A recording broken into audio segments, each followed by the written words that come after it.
ataque que os holandeses não, que a companhia vai fazer aqui no Mundo Novo, aqui na colônia portuguesa, vai ser lá na Bahia, em Salvador. Em 1624, Willikens, o coronel Dorf e o legendário corsário Piet Hein participam do primeiro desembarque na Bahia. O desembarque, do ponto de vista militar, ele é um fracasso. Ele é um fracasso porque os holandeses não conseguem se estabelecer na Bahia. Um ano depois, eles são expulsos. Do ponto de vista econômico, financeiro, vamos dizer assim, ele ainda é mais ou menos aceitável, porque eles conseguem roubar o carregamento anual que tinha pau-brasil, cana, gengibre, uma série de produtos. Muito bem. Há pouco eu falei que Piet Hein é um corsário legendário.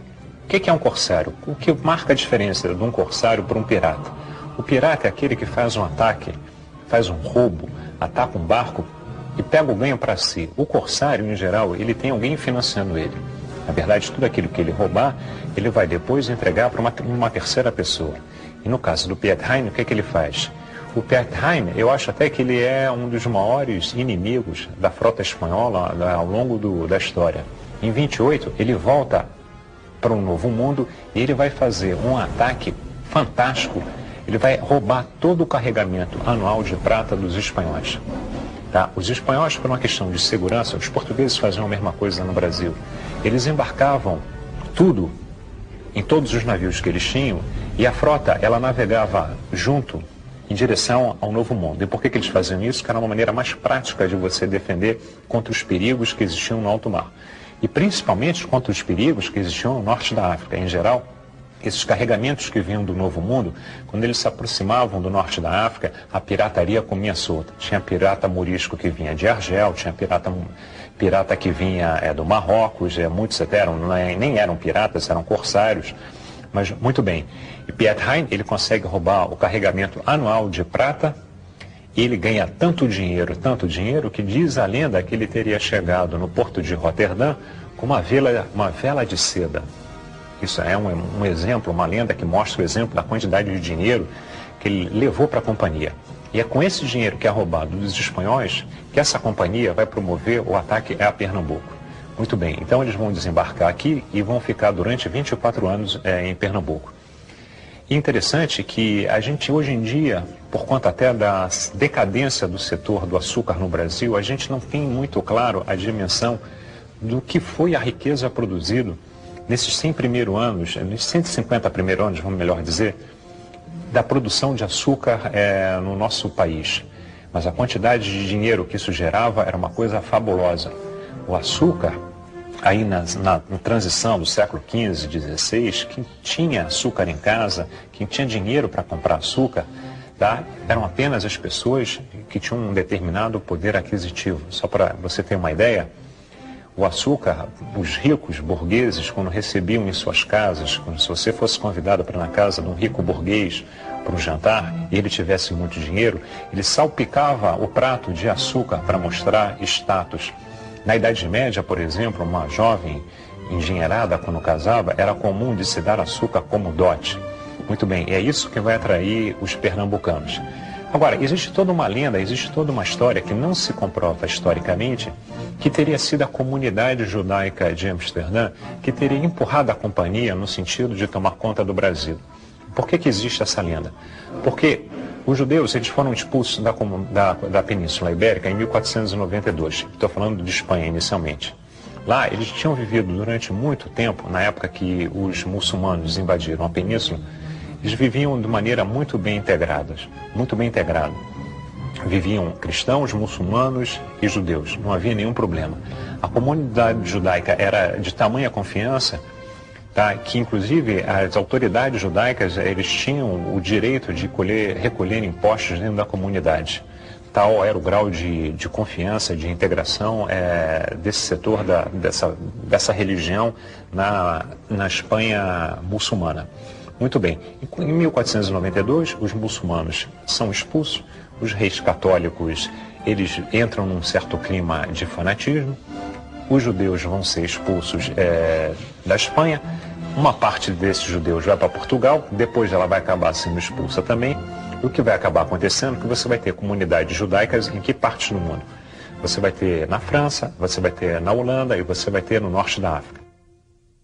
Nós vamos visitar agora um bairro judeu do século XVI, uma judiaria. É o mais bem conservado de Portugal. Ele fica na cidade de Castelo de Vide, quase na fronteira com a Espanha.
O rei de Portugal se aproveitou desse clima e passou a vender ingressos na porta de entrada de seu reino.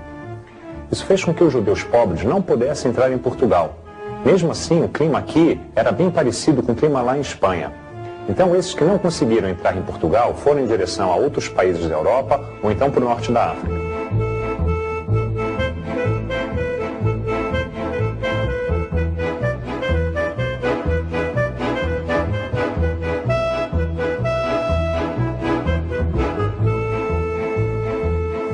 O método de admissão de judeus em Portugal, posto em prática por Dom João II, era muito seletivo. Eles só admitiam a entrada de judeus ricos ou aqueles que detinham bom conhecimento manufatureiro. Isso elitizou a comunidade judaica portuguesa. Isso acabou causando uma certa inveja por parte dos cristãos.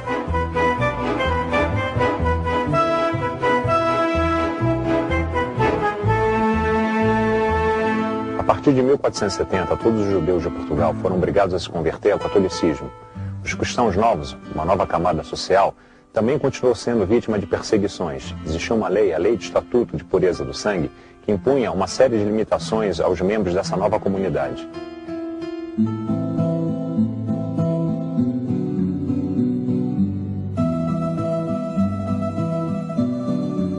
Mesmo com todo o sentimento antissemita que reinava em Portugal naquele momento, expulsar a comunidade judaica de Portugal era algo impensável. Isso porque eles representavam muito capital e a situação financeira do reino não era nada boa. Então o governo de Portugal passou a estimular as conversões.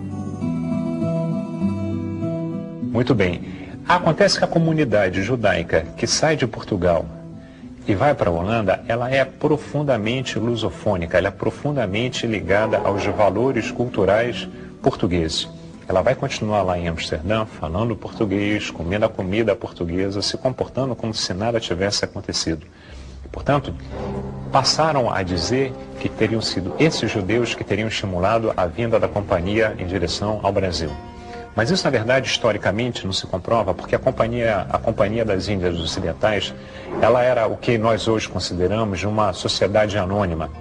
Você tem o capital dela meio que pulverizado entre a população holandesa. Na época, eles nem eram chamados de Holanda, eles eram chamados de Países Baixos, porque ali é uma reunião de várias províncias. E, além do mais, aquilo ali era uma república. Muito bem, o que acontece? Os holandeses, eles chegam aqui, a religião predominante, tanto no Brasil holandês, eles são calvinistas, mas aqui eles vão tolerar o catolicismo e o judaísmo. Então, pela primeira vez no Novo Mundo, os judeus poderiam vir tranquilamente, sem nenhum problema, por exemplo, de perseguição, principalmente no que diz respeito à presença da Inquisição. E aqui em Recife, o que eles vão fazer? Vai ser aberta a primeira sinagoga do Mundo Novo.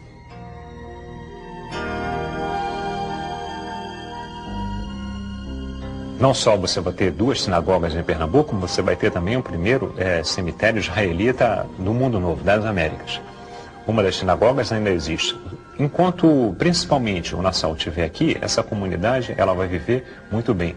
Só para a gente ter uma pálida ideia da importância da comunidade judaica no Novo Mundo, o primeiro médico brasileiro, ele é uma pessoa que sai do Brasil. Tá? Ele tem, inclusive, um nome que é metade português e metade de origem hebraica. Então, para a gente ter uma ideia da importância da comunidade judaica aqui dessa parte do nosso país. Muito bem, o que acontece? Quando o Nassau se aborrecer com a Companhia das Índias, e ele vai se aborrecer por que motivo? Que muitas das coisas que ele pleiteia, junto às assembleias da companhia, não são aceitas. Então, por exemplo, se ele pede mais dinheiro para fazer um investimento no Recife, se ele pede mais dinheiro para fazer um ataque na Bahia, os holandeses nunca desistiram da Bahia, tá? Em geral, o que os acionistas falam? Eles falam que Nassau está gastando muito, que Nassau é um perdedor. Então, em geral, eles vão negando. À medida que o tempo passa e ele vai recebendo muitos nãos, Nassau era um homem que vinha de uma família super tradicional, de uma família nobre europeia. Era um homem que tinha uma situação financeira privilegiada. Muitas pessoas o acusam de ter sido um homem que gostava muito de ganhar dinheiro. Existem até suspeitas de que ele não desperdiçava nenhuma chance de entesourar cada vez mais.